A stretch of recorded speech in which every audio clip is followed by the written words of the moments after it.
Tudo bem, Raoni Fernandes? Seja bem-vindo à 97 FM. Boa noite, Tiago. Boa noite, Robson. Robson Santos está aqui Santos. na nossa companhia. Boa noite, ouvintes da Rádio Agora. E ouvintes e telespectadores também, porque tem o Facebook. Estamos ao vivo aí pelo Facebook, pelo YouTube. Eu não sei se chama telespectadores quando é só TV ou é... Mas é pelo Facebook que estão me vendo. Vamos criar um neologismo aqui, web telespectadores. Web telespectadores. Então, boa noite para vocês aí. Raoni Fernandes é presidente do Diretório Municipal do PT, o Partido dos Trabalhadores, aqui na cidade de Natal. Raoni, eu queria começar a nossa entrevista pedindo para que você faça uma análise aí desses 6 primeiros meses do governo do Estado. O governo do Estado hoje sob o comando de uma filiada ao Partido dos Trabalhadores, a professora Fátima Bezerra. Qual a sua análise dessa gestão, Raoni? Filiada e fundadora, né?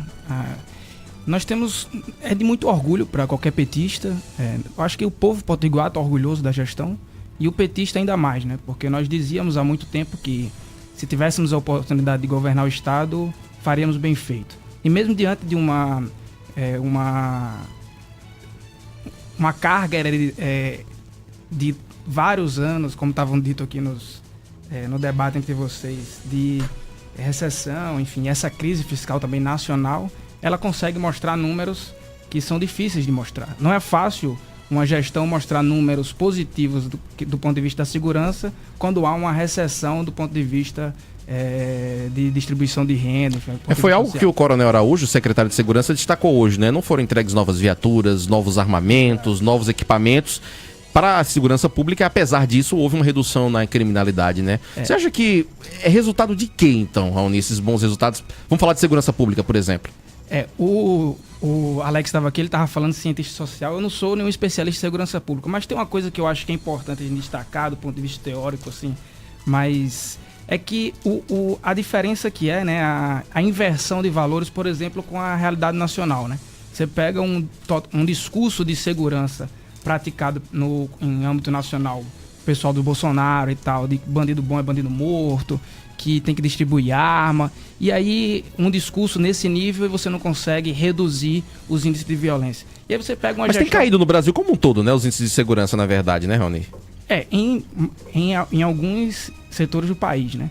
Mas você pega um discurso como o de Fátima, e você não vai ver secretário nenhum de um governo Fátima dizer que bandido bom é bandido morto, que tem que distribuir arma. Você vai ver um pensamento mais social, de inclusão, de apostar na educação, apostar na cultura, apostar na arte, envolver a juventude na cidade, apresentar. É claro que eu acho que o reforço não teve novas viaturas, não teve novos, mas você percebe que há mais presença policial na cidade. Isso é importante também, não dá para se eximir disso, mas você percebe também que eu acho que... Porque não existe segurança, na verdade, sensação de segurança. E a sensação de segurança que as medidas que esse governo toma, elas passam para a cidade é muito importante, passa para o Estado é muito importante. Então, eu acho que tem um bom jogo de cintura do ponto de vista do secretariado. Eu acho que a articulação política, a Secretaria de Segurança tem um bom jogo de cintura em relação a isso, e isso mostra os bons números. Isso dá resultado nos bons números. É claro que um estudo mais aprofundado poderia mostrar o que é mesmo o real, a real variedade, né, disso aí. Raoni, se na área de segurança pública o governo tem bons resultados para apresentar, na área das finanças ainda, né, encontra muitas dificuldades. O governo tem dito que procura receitas extraordinárias para poder quitar esse passivo que herdou, uma dívida de 2 bilhões e 400 milhões de reais entre fornecedores e o próprio funcionalismo público, né, que ainda não recebeu, uma boa parte ainda não recebeu novembro de 2018, dezembro de 2018, 13º de 2018. Amanhã, inclusive, está prevista uma paralisação dos servidores da saúde, incluindo os médicos, em protesto contra o não pagamento desses salários atrasados. Você acha que o governo está fazendo o que pode, precisaria de mais para resolver essa questão? Não só isso, mas eu inclusive visualizo isso como uma agenda positiva do governo. O governo, primeiro que o Potiguar hoje, ele sabe o dia que vai receber. Imagina uma família que depende do salário desse ano, né? O da atrasado ainda não tem calendário. Desse ano, mas nós estávamos há quase 2 anos com um funcionário público, pai de família, mãe de família, sem saber qual o dia que ia receber. Olha a confusão que é na família, numa casa, você sequer saber quando vai receber. E hoje você coloca... Hoje tem uma previsibilidade maior, para usar uma palavra que Fátima gosta muito. Uma previsibilidade, como ela diria, e uma negociação uma negociação ouvindo as classes, né, ouvindo os movimentos, ouvindo as classes dos servidores, uma negociação para pagamento desses atrasados, que tem cumprido o calendário. Então, eu acho que, se você pega uma gestão como essa, e em 6 meses você chega no 6º mês dessa gestão e diz que está cumprindo o calendário, que negociou e tal. Agora, que é justíssimo qualquer classe, qualquer organização de classe fazer paralisação, fazer greve, isso e eu tenho certeza da compreensão que é da governadora Fátima sobre isso, porque, enfim... Ela nasceu no movimento sindical, sabe muito bem como funciona, né? Já fez muito, e ela sabe a importância, inclusive, disso, né? Porque é um governo petista, é um governo de uma mulher, inclusive a única mulher governadora no Brasil, é uma professora que vem oriunda de movimentos sociais, oriunda do PT, fundadora do PT, porém é um governo em disputa, né? E essa disputa feita pela sociedade também é muito importante. Eu acho que ajuda o governo a tomar as melhores decisões. Raoni, essa interlocução com o governo federal, você acha que está no caminho certo também? O grande debate atual é com relação à adesão ou não, à inclusão ou não dos estados e municípios na reforma da Previdência Geral. Os governadores do Nordeste têm oferecido muita resistência a apoiar o projeto do governo, a governadora Fátima Bezerra incluída. Como é que você está vendo essa questão? Primeiro, sobre a relação com o governo federal, ela tem que ser uma relação política entre instituições, porém... Você acredita que o Siri está me respondendo? Pois pois desculpa, não, o celular atrapalhou aqui. Você tem que ter uma relação política institucional importante, porque é uma agenda de 2 chefes de Estado que precisa tocar o Brasil e tocar os estados. Porém, você não pode ficar refém das chantagens, né? Você percebe uma série de chantagens muito protagonizadas, vamos dizer assim, lideradas pela agenda de Paulo Guedes, onde, por exemplo, ele queria que se privatizasse a Caerne, por exemplo. Hoje eu estava num evento na presença da governadora Fátima, ela dizendo, não, nós vamos atender algumas coisas, mas não vai ser fácil, não é assim, não vai botar uma rédea na nossa... Porque nós temos protagonismo, não dá pra gente... O estado do Rio Grande do Norte, ele tem protagonismo sobre a decisão das finanças, a decisão do que é que... Não dá pra ele ditar o que é que vai ser feito... Você acha que está sendo, então, há uma espécie de chantagem aí? Não, a todo tempo. Não só com os governadores, mas com a Câmara Federal e com o Senado. Perceba que a chantagem começou midiática, né? O Sérgio Guedes... Paulo Guedes, ministro da Economia.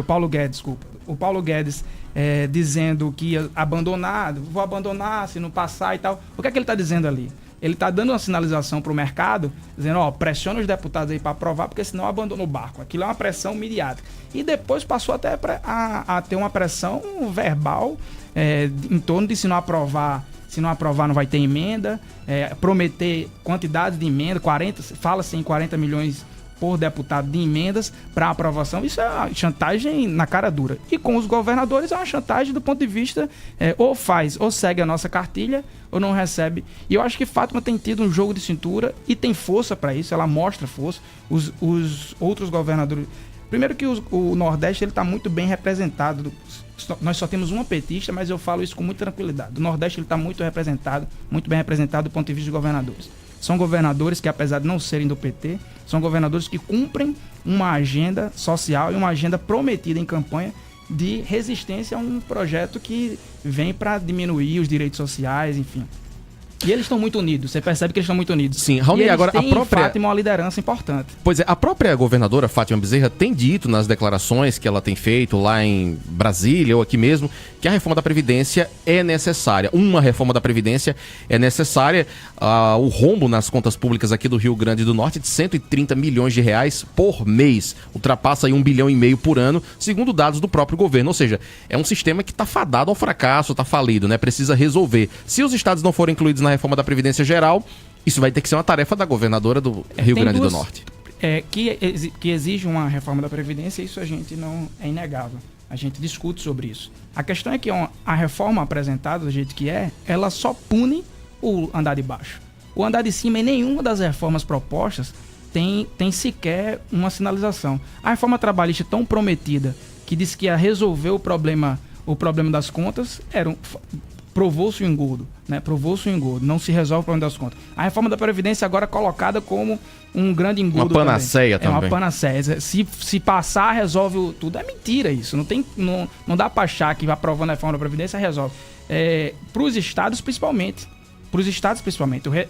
O resultado disso nos estados é muito menor do que uma série de outras ações que podem ser feitas, por exemplo, numa mínima solidariedade do andar de cima em relação a isso. Então, aí respondendo sobre como a governadora vai precisar tocar no caso de não entrar, é uma realidade. Porém, também era uma realidade quando todo mundo duvidou de que ela começaria um governo, pegando o governo como era. O pessoal ficava dizendo, você é doida, vai largar o Senado para ser governadora, numa situação como o governo está, e ela com muita coragem. E eu acho que o que não falta na nossa governadora, o que não falta nesse time que ela montou, é um time muito qualificado, é coragem para enfrentar e não aceitar chantagens do ponto de vista do governo federal. Bom, são 18 horas e 53 minutos. A gente está recebendo aqui Raoni Fernandes, presidente do Diretório Municipal do Partido dos Trabalhadores aqui em Natal. Raoni, queria trazer discussão para o cenário municipal, já que você é presidente do partido aqui em Natal. Hoje, como é que o PT analisa a atual gestão municipal, né, do prefeito Álvaro Dias?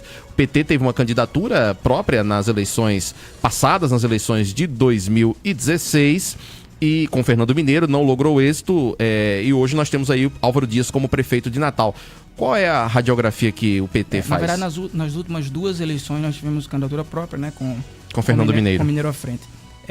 A gente tem uma avaliação de que, primeiro, ele tem se apegado, isso eu acho, né, um achismo meu do ponto de vista de análise dessa pesquisa, por exemplo, que estava recente, da Consulta, onde mostra ele posicionado 50% de aprovação, num cenário de recall de atividades festivas, né? Ele tem tido muito jogo de cintura em conseguir fazer boas atividades festivas e tal. O fato que a gente não é contra, a gente inclusive gosta muito de festa, isso não é problema nenhum. São São João. E além da festa tem um retorno para o município, né? A festa em si, o evento, ela é para ter um retorno. O turismo, a geração de renda, isso é inquestionável. A questão é de onde está tirando, né? No carnaval desse ano, por exemplo, a vereadora Divaneide denunciou que estava se tirando da leitura, né? Estava tirando... Utilizando da dotação orçamentária exato. Da leitura para o carnaval. Com as denúncias, com a pressão, voltou. Já na questão do São João, por exemplo, se tira novamente e a gente precisa pressionar, precisa retornar. E a outra coisa é a discrepância entre os artistas, né? Você pega artistas locais recebendo ínfimos cachês e artistas nacionais com cachês estratosféricos, né? Não quero dizer que teriam que ser os mesmos cachês. Você não consegue trazer uma atração nacional pelo mesmo cachê, mas que há uma discrepância nesses valores, como há uma discrepância também no investimento nas áreas, né? Eu acho que os investimentos nas áreas precisam ser melhor conduzidos. Então, eu acho que não é uma gestão como a de Carlos Eduardo, por exemplo, é uma gestão em disputa. Você percebe que tem um secretariado ali que ainda é resquício da gestão Carlos Eduardo, tem um secretariado muito mais alinhado com ele. Inclusive, eu às vezes brinco com quem eu converso, às vezes ele bate em cabeça, você percebe que muitas vezes não tem um plano, não tem um plano, uma estratégia mesmo de gestão. E eu acho que a análise é sobre isso, né? Você percebe que muito focado nas eleições de 2020, né? Ele faz uma gestão toda voltada para Pois é, Raoni, a sua análise ela é, de certa forma, crítica à gestão do prefeito Álvaro Dias, mas nos bastidores, né? Quem cobra política aqui no município de Natal vê que, inclusive, chega-se a cogitar nos bastidores uma aproximação entre Álvaro Dias, o Partido dos Trabalhadores para as eleições de 2020. Hoje, o que tem de concreto nisso? Na verdade, não tem...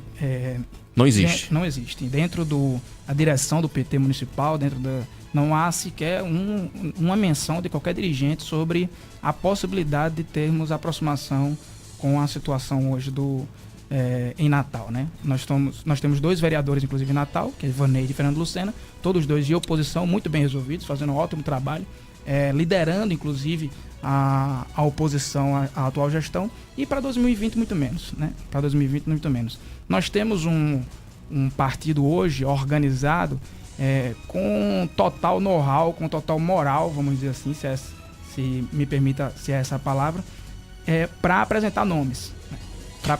Fala-se o nome da deputada federal Natália Bonavides, que foi vereadora aqui do município de Natal, no próprio Fernando Mineiro, que seria candidato aí pela terceira vez consecutiva a prefeito de Natal, e outros nomes também dentro do partido, até fala-se no senador Jean Paul Prats como uma possibilidade.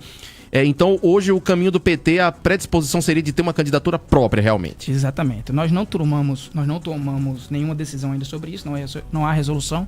Inclusive, esse sábado agora, dia 6 de julho, nós vamos fazer uma reunião do diretório municipal ampliada.